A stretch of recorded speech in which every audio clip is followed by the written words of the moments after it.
hire what? You are hiring bodies to parade. Yeah. He said that. In African culture.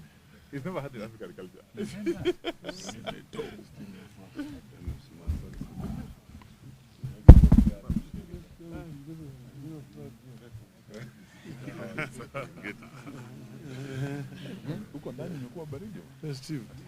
It's at least warmer here.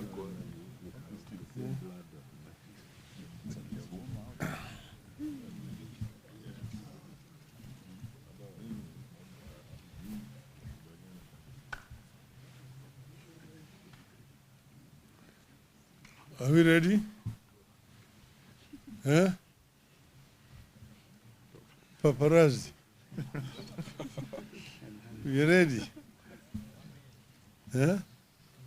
1 minute.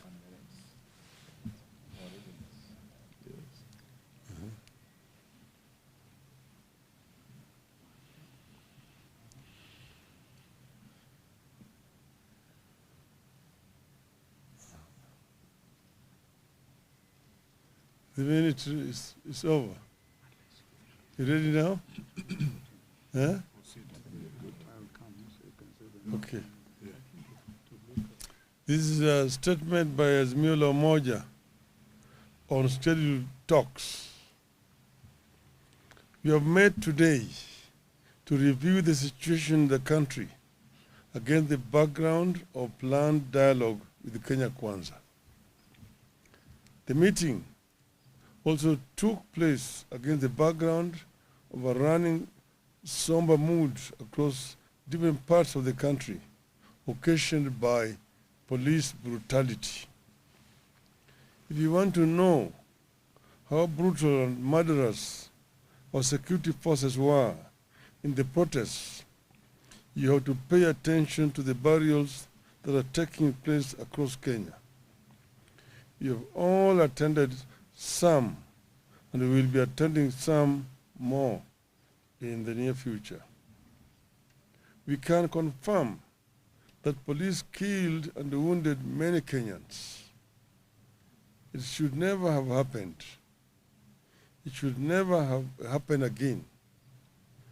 And more importantly, we will do whatever it takes to ensure justice for the victims. We will ensure the perpetrators of these crimes pay.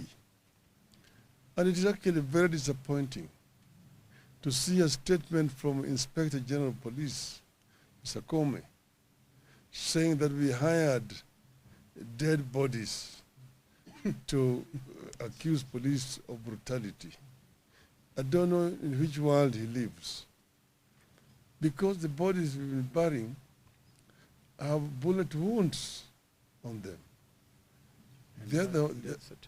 And death certificates confirming the cause of death. One whose neck was just chopped off in Sondu. Another one was a victim of arrow attack.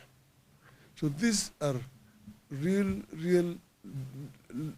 deaths of human beings killed by Mr.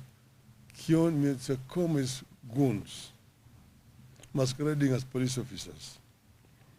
We continue to extend our sincere, heartfelt condolences to families who lost loved ones and those who were injured.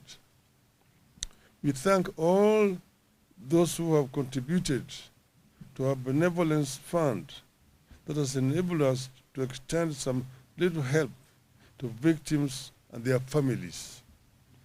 We continue gathering data on victims, both the dead and the wounded, and will continue extending to them whatever help we can.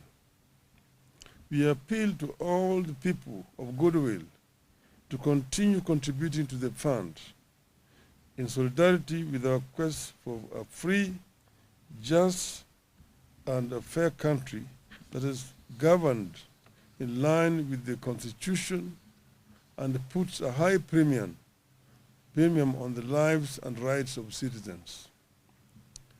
If Kenya was governed by the rule of law, if Kenya had a caring government, the people we are burying and those recuperating would not have suffered that fate. Regarding the planned talks with the Kenya Kwanza, we are here to announce that we are ready. We are particularly ready to return to Bomas of Kenya. We continue regarding Bomas of Kenya as a sacred ground when it comes to the quest for reform, change, and national healing. Our team remains as previously announced. One is His Excellency Stephen Kalonzo Musyoka, who is the delegation leader. Two, Honorable James Apia Wandai, leader of minority party, who will be the strict person for the delegation. Honorable Eugene Wamalwa, party leader of DAP. Honorable Kongo Omogeni, Nyamira, and Honorable Amina Unyanzi, MP Malindi. The issues for discussion from our side remain: 1, cost of living; 2, audit of the 2022 presidential election results; 3, restructuring and reconstitution of the Independent Electoral and Boundaries Commission and related matters; 4, measures to prevent interference with political parties; 5, outstanding constitutional matters, that is, governance issues, adequate checks and balances, and the question of boundaries delimitation. As we said earlier, the team we have picked reflects the importance we attach to these talks. We picked the team with a full understanding that the country is on a wrong trajectory. Anyone who thinks otherwise is being delusional. With this reality in mind, we have put in place a technical and legal team to support our delegation to the dialogue. Consequently, we have settled on Honorable Jeremiah Kioni, the Secretary General of the Jubilee Party, to head the legal and technical team to the talks. We have tasked our delegation and our technical teams under the able leadership of His Excellency Kalonzo and Kioni to go to these talks with the courage of and open minds. It takes courage and open minds to establish common ground in situations of dispute.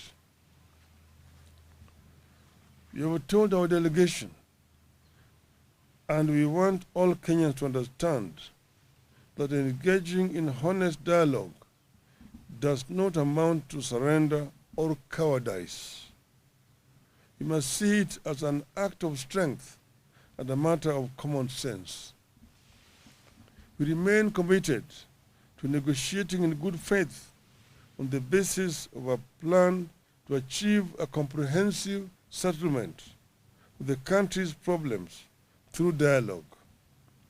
We stand for transparent, above board, and speedy talks guided by decorum, honesty, and respect for the people of Kenya.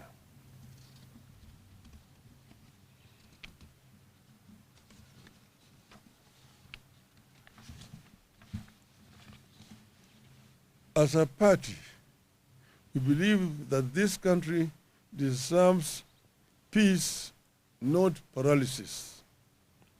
That is why we have stood down our protests to give dialogue and peace a chance. We appeal to Kenya Kwanza that vitriol must now end because it won't work. Propaganda must now end because it has not solved our problems this past year, and it won't in the coming year. Our people and the whole world are watching us, and we encourage them to watch us and to hold us to account.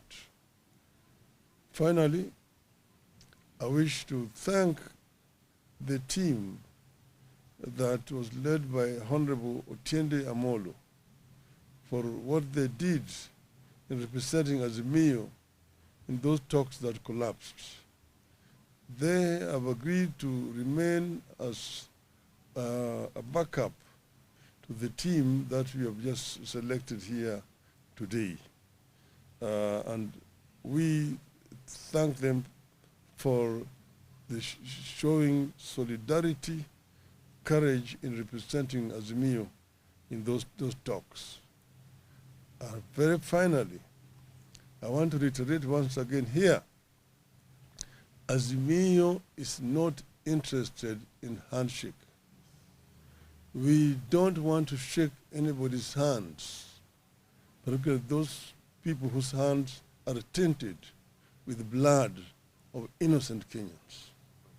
But we have agreed to negotiate in good faith, as we have mentioned, so that we can be able to move our country from where it is today to a peace, so that justice can finally be our shield and defender.